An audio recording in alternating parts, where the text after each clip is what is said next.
There are some situations where leaving poses more danger than staying. In these situations, everyone should be prepared to take care of themselves where they are.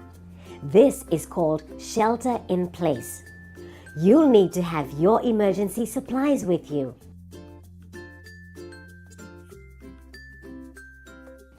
Here, we are prone to cyclones most commonly between November and April. Cyclones bring strong winds which can tear off roofs that aren't well fastened, destroy weaker buildings, and bring down power lines and trees. They bring non-stop and very heavy rain, water that's pushed up by the wind, powerful and destructive sea waves and storm surges causing coastal flooding, and can also cause inland flooding by going up rivers and streams. When you get a cyclone alert, we need to know beforehand which buildings are safe to stay in, or if you need to evacuate to a safer location. To prepare, we should remove any debris like roofing iron, wood, old appliances or rubbish or loose items outdoors. You should also securely close storm shutters or fix wood outside to protect your windows from breaking. We'll need to prepare sandbags or plastic sheeting to stop water getting in through doors, lower windows or air vents. How do we know when a storm or cyclone is coming? Blasio? Look at the sky. Correct. Listen to the radio and TV. Yes. In our community, we listen to the radio for the weather report on the cyclone's progress. We should speak with our local disaster management committee to know and understand about our local early warning system. What are some key things that you can do following an early warning instructions? Seek shelter in a house, large building, or if you get caught in a storm on the road. Anyone else? Maureen? If you are riding bicycle, motorcycle or in a metal bed of a truck, get off. The rubber ties do not protect you from electrical shock from fallen power lines. Unplug electrical appliances like TV, radio and computer. Correct. Why do we do that? Electricity can surge through electrical lines and wires. It can shock us and destroy equipment, and even can start fires. When you are sheltered inside while the storm or cyclone passes, be aware that in the eye of the storm, it can be very calm and quiet, but the storm is not over yet.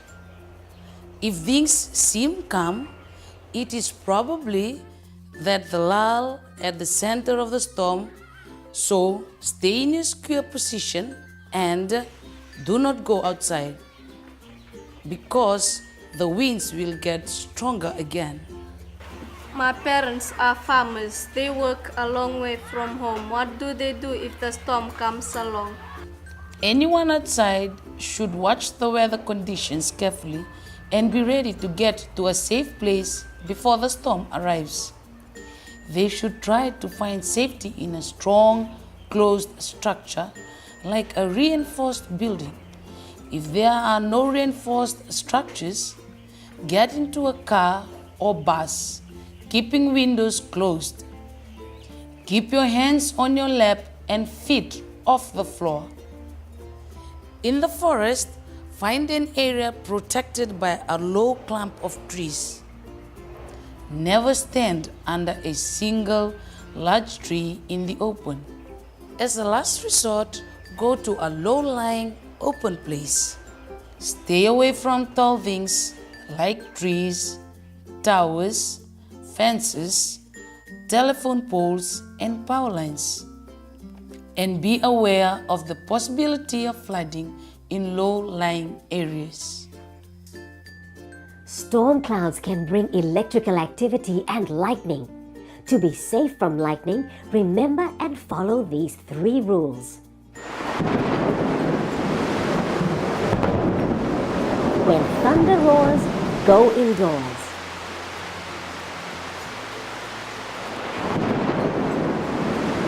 the 30-30 rule.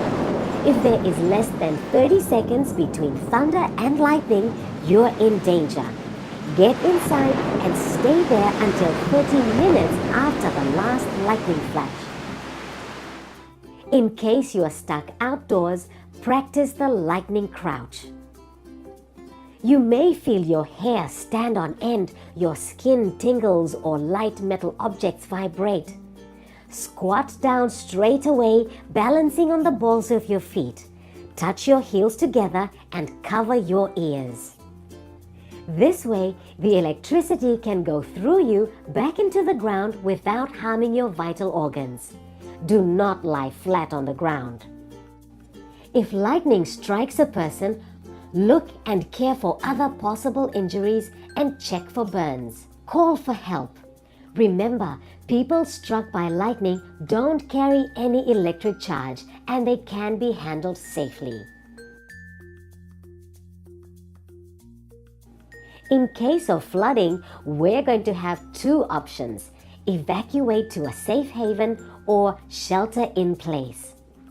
To be safe from flooding, it is important that we all learn about our geography, our water sources, our catchment area, which is where we collect water for our use, and the local weather patterns. In our village, we are experiencing more and more unexpected flooding as a result of both natural and human causes.